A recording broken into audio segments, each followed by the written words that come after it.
So dito nga po mga kalingap, malaswang video ni Rina kumakalat na. Sino ang nag-upload? So yan po yung ating pag-uusapan po mamaya mga kalingap, mga Karina. Pero bago po natin ipagpatuloy ang video ito sa mga bago pa lang po sa ating munting channel, huwag po natin kalimutang suportahan ng ama ng kalingap, Kuya Val Santos Matubang at Kalingap Rab. At paunawa, panoorin po muna ang full video bago mag-comment para malaman ang nilalaman ito. So dito nga po mga kalingap, mga Karina, pag-uusapan lang po natin yung patungkol nga po sa video nga po ni Rina, yung malaswang video ni Rina na kumakalat nga po ngayon, di ba? Grabe mga kalingap, kahit hindi po natin kaano-ano itong si Rina, syempre sa tinagal-tagal na rin ng panahon na nasubaybayan natin ang batang ito, syempre napamahal na rin po tayo dito sa batang ito. At yun nga po mga kalingap, alam naman natin na itong si Rina ay talagang mahilig po siyang magsasayaw. At yun nga po mga kalingap, grabe.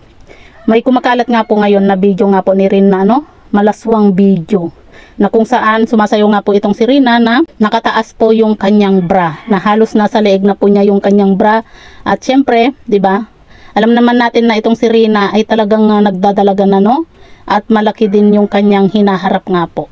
At yun nga kumbaga parang kasi 'di ba syempre yung bra natin mga kalingap. Syempre kapag hindi yan nakakabit kumbaga hindi nalakyan yung sa likod siyempre habang sumasayaw po itong si Rina nga po mga kalingap, talagang tataas po yan habang sumasayaw po itong si Rina. Kaya naman yung kanyang hinaharap ay talagang bakat na bakat at kitang kita nga po at ayun nga marami po ang nababasa nga po natin na talagang napanood daw po nila yung video na yun. Kumbaga parang sila na lang daw po yung nahiya dahil sa video na yun ni Rina mga kalingap. Grabe mga kalingap, nakakaawa talaga itong bata na ito Yun bang ang alam natin, mapapaganda yung kanyang buhay dahil nga po sa kinuha siya ng totoo niyang nanay, 'di ba? Pero ang nangyayari ay yung ganito na talagang grabe, ba't may mga ganitong video itong si Rina? Bakit hinahayaan na makapag-TikTok ito at hindi po nababantayan ng maayos? Wala naman pong masama, 'di ba mga kalingap, na mag-TikTok itong si Rina, pero dapat mabantayan din po lahat ng mga ginagawa ni Rina, kasi alam naman po natin, 'di ba, na itong si Rina ay may karamdaman, 'di ba? Paano na lang po mga kalingap kung sakasakali na hindi lang ganito yung video na na-upload ni Rina, 'di ba? Paano na lang, 'di ba? Na alam naman natin sa social media mga kalingap, may mga video dyan na mga malalaswa. Paano kung nakakapanood itong si Rina? 'Di ba? Paano kung gayahin ito ni Rina? Dapat yun po ang talagang bantayan po ni Nanay Melanie. 'Di ba? Kaya nga po niya kinuha itong si Rina, kasi sabi niya, aalagaan niya itong si Rina. Pero bakit may mga ganitong video na kumakalat ngayon na kung saan kitang-kita na po yung hinaharap ni Rina, habang nagsasasayaw nga po ito sa TikTok. Alam naman natin, 'di ba mga kalingap, na kapag once na na-recommended yan ng TikTok, talagang magva-viral yan.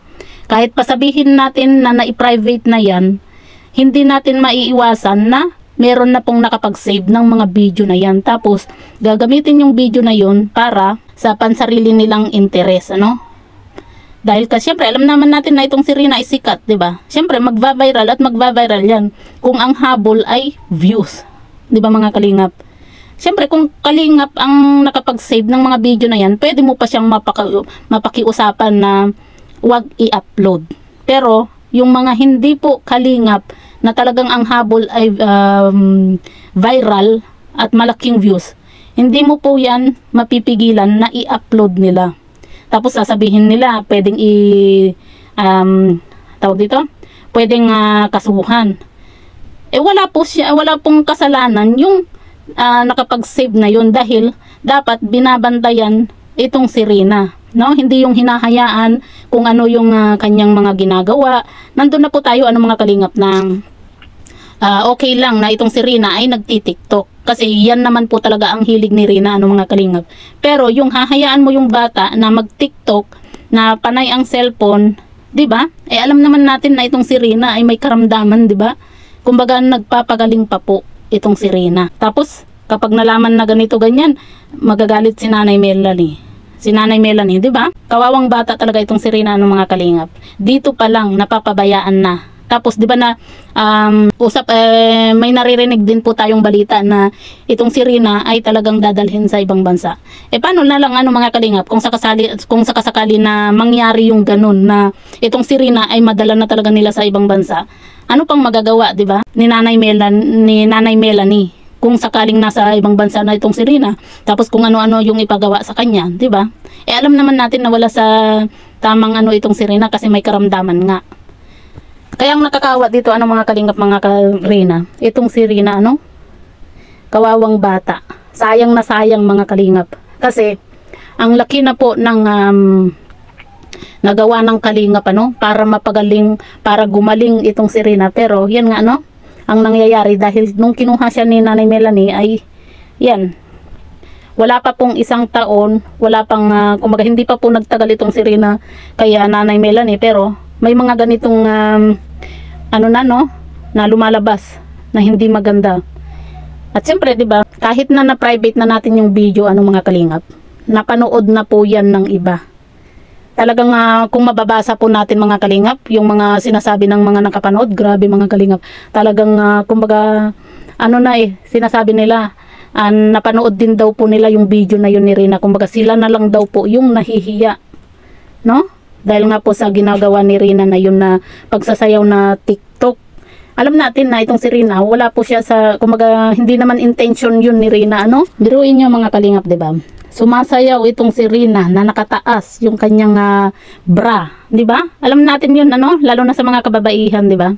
Siyempre kapag hindi po naikabit yung lock sa likod, natural lang na tataas at tataas yun, lalo na at nagsasayaw nga po itong si Rina, Talagang tataas po yun, kaya talagang makikita po yung hinaharap ni Rina, lalo na at alam naman natin na itong si Rina ay talagang pinagpala din po ng hinaharap, 'di ba? Grabe mga kalingap, kung napanood nyo po yung video na yun, kawawa itong si Rina, Kaya ang dami po nga nagsasabi na sana kuhanin ulit ng kalingap at kumbaga yung bagang, kasi 'di ba nung kinuha itong si Rina mga kalingap, may DSWD, pwede yun na gamitin para hindi na mapunta itong si Rina kay Nanay Melanie, kasi dito pa lang napapabayaan na po niya itong si Rina. 'Di ba? Pagpapabayaan na po 'yun mga kalingap, yung nangyari na 'yun na kumakalat na malaswang video ni Rina, Pagpapabayaan na po 'yun. Hindi po dahilan na busy, may ginagawa, 'di ba? Kasi bakit nung itong si Ate Roda, 'di ba? Nung siya pa ang nag-aalaga dito kay Rina, nung malala pa yung sakit ni Rina, 'di ba? Bakit naaalagaan niya ng maayos? 'Di ba? Doon pa lang alam natin na talagang naaalagaan si Rina kay Ate Roda. 'Di ba mas mahirap pa nga noon yung ginagawa ni Ate Roda, kasi 'di ba itong si Rina pagka sinusumpong talagang nagwawala siya, 'di ba? Mas mahirap 'yun kumpara po ngayon na itong si Rina ay magaling-galing na po, 'di ba mga kalingap? Naawa lang po tayo dito sa batang ito mga kalingap, kasi sayang po itong si Rina, imbes na nag-aaral po ito, grabe. Kumbaga na-stop dahil lang sa pansariling interest. Nasasabi natin na pansariling interest kasi kita nyo naman, 'di ba? Hindi na nag-aaral itong si Rina. Hindi naman po yung turo-turuan mo lang. Iba pa rin po yung pumapasok itong si Rina sa school. 'Di ba? Kumpara sa tuturuan mo lang siya, Tapos dapat yung paghawak po ni Rina ng cellphone ay dapat limit lang. Kagaya ng ginagawa ni Ate Roda noon, na pinapa-cellphone itong si Rina pero nasa limit. Hindi yung halos na nakahawak na lang si Rina lagi sa cellphone, 'di ba? Kasi hindi yun maganda kay Rina, lalo na at may karamdaman nga po itong si Rina, hindi pa siya lubusang magaling, 'di ba? Kaya nga naggagamot pa noon itong si Rina, 'di ba, nung kinuha. Pero yun nga, siguro baka na-stop na ngayon kasi nasa nanay na. Sinasabi natin noon mga kalingap na tama lang na naalagaan ni Nanay Melanie itong si Rina dahil siya yung totoong nanay. At para magkaroon din po ng pagkakataon nitong si Nanay Melanie na maalagaan yung kanyang anak nga po. Pero ang nangyayari po ay parang pera-pera na lang Parang ganun na lang po yung nangyayari po mga kalingap, kasi kita nyo naman, 'di ba? Grabe. Nakakaawa itong si Rina. Once na merong nag-upload po sa video na yun ni Rina, 'di ba? Nakakaawa kasi parang Siyempre, hindi natin masasabi pag once na nag-viral, lalo na at alam natin na itong si Rina viral ito, Sikat itong si Rina. So, yan lang ano mga kalingap yung masasabi nga po natin ano. Dito nga po sa patungkol nga po ano dito nga po sa malaswang video ni Rina no.